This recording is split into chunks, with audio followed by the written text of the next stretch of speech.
Hi, my name is Rokas, and you're probably right now preparing for your first D&D session, and I applaud for you that you're getting into this beautiful hobby. But today what we're gonna do is we're gonna try and talk about how to prepare for your D&D session. So I think it's very important because preparing first time for a D&D session, you don't really know how to, structure your notes. You don't know what kind of tools you need to prepare for your game. And I hopefully will try to answer a couple of those questions and share my general advice that I learned through the years DMing. And I would like to say that I failed in many of those attempts. So I hope that you learned something from this, like I did not for a couple of years. So yeah, let's get into this.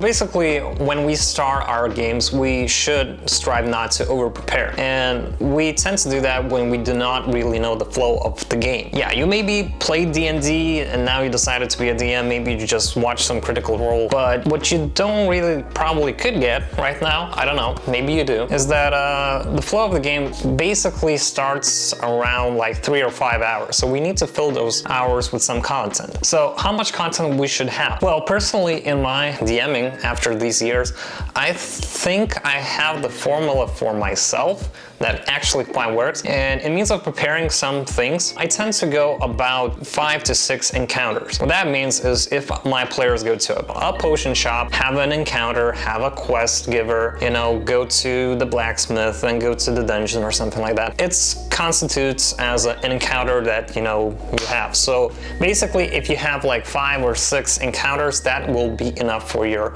sessions. And that makes it not to over prepare the whole thing. So I think if you want to guide yourself in some kind of ways, try to go about 5 or 6 encounters for your party. Okay, we know a little bit about the flow of this game, and now the question is, how do we prep for the game, right? Well, there's a couple of options, right? You have the homebrew where you just take your minds and you create something from it, like a new world or something like that, and that's pretty fun. I think most of the DMs, and probably even you, will go that route, like 80% of it. Another choice is going with modular, adventures that are officially licensed by Wizards of the Coast, and it's a great choice. But another thing is to ask yourself how much time we have in our lives, basically, in our routine. Can we do the whole home brewing thing where we can just, spend a lot of time creating all worlds, NPCs, and all that kind of stuff? Or maybe you just have like 2 hours in a week and that's it to prepare for a game, maybe an hour. So if that is the case, I think going the official game routes is a better choice. And it's still gonna be fun, but having your own homebrew world, I think that's the most fun thing for the DM to have. So yeah, plan accordingly. Okay, so what kind of tools you would need for your game? My secret sauce for organizing my game and how do I prep for the game is using a laptop, actually, that I, use during the session. So all of my notes I can access pretty easily. I can see, the notes, I can see the categories where my character are, where my encounters is, where my map at, and basically I can just access them quite easily. But the whole thing about it is that it's very easy for me to use. Of course you can use like paper, but after some time you will have a lot of, stacks of paper that's, first of all, not gonna be eco-friendly, and second of all, you will be lost in those papers. Because I saw some DMs that, have everything written down, the stat blocks, everything perfect, and you know what? That takes time. Seriously, that takes a lot of time, and that's not efficient. One of my tips is actually just to try and, as much as you can, merge the information into ONENOTE or something that of a master note, basically, that you're gonna use during the session. Creating some information when you're like writing stuff down, don't scatter that around because you will need to search for it. So try to write in such a way where you can find the information that is necessary for you in the same place as much as you can. Of course, if you will have maps, if you have, characters and their descriptions or something like that, you will probably have that in different notes. But if you can, try to link them and try to to have such a note structure where you not waste time searching for the information that is necessary for you. And that's why you should not over-prepare also, is that when you have too much information, you're just gonna drown in it because you're gonna, juggle the encounters. You will need to role-play the whole NPCs and all that kind of stuff while, trying to get your information and story across to your players. Have as much, simple design in means of your notes, organize it pretty well, and you're gonna be set.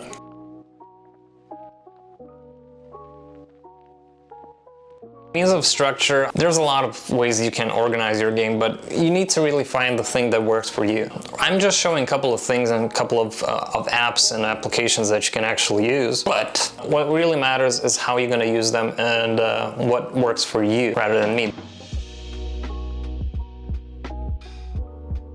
I personally use Evernote. One of the reasons why I use Evernote is that I can have all of my notes right here, and also on the sides I can see the other notes that are, classified pretty easily. But if I want to go to my quest, or basically the master session notes, I could just easily, see all that kind of stuff. But basically, I can just try and go to my notes pretty easily without no need of, finding where the thing is. So it means of organizing your things. Don't overwhelm yourself with too many categories. Have notes that are so available to you that basically everybody could understand. One of the things that when you're prepping and you write too much stuff, like when I need that information, I need to check that one and another one of the categories. And what happens is that you're just gonna waste time and it just becomes confusing. So yeah, try to unify as much of things as you can, just for your own sake and sanity. Another option for you, and I think it's a very good option, is using ONENOTE. Is actually pretty good because you can easily make flowcharts, which I think is pretty good for your campaigns. Also, it has you this kind of a loose form and structure where you can just, take an image and just drop it here, just expand it, and I think it's pretty fine and good. But the whole reason why I don't enjoy it that much is that I cannot make templates that could fit, in this kind of uniform way. But another good reason why you should really check this out is linking notes between each other is absolutely easy, and I think it's the most easiest thing ever. So for instance, if I have a flowchart and everything here is some notes, I could just click on here and it just gives me the note that I need. But also at the same time, I can see what kind of a session and what kind of a plot I already made. And if my players decide on going and joining the mercenaries, I can see what that could lead to. And yeah, that's why I like OneNote. And it's basically everything that you have in Evernote. It's just, it's a little bit different. In means of functionality, I think it's actually even better. After you choose yourself a note program, what I do advise is to decide on what kind of music app you're going to use for your music, which really helps set the tone and the mood for your table. And it means when you're prepping your game, what I like to do personally is if I write some kind of encounter, I will write what kind of a playlist should be playing at that moment. So for instance, if there's a boss battle, I would probably write myself a note that I would need to change to a soundtrack that, means epic battle or a boss battle or something like that. So that helps me not to forget to change up the music, and I think that really helps the atmosphere on the table. Now, if you're still looking for the playlist and you're not really want to waste your time, I will link down below my soundtracks, and you can just play it along if you're a Spotify Premium member. If not, another good choice is to go to YouTube and just try to find some RPG soundtracks, but I think this is a little bit better, I actually have an intro for your session.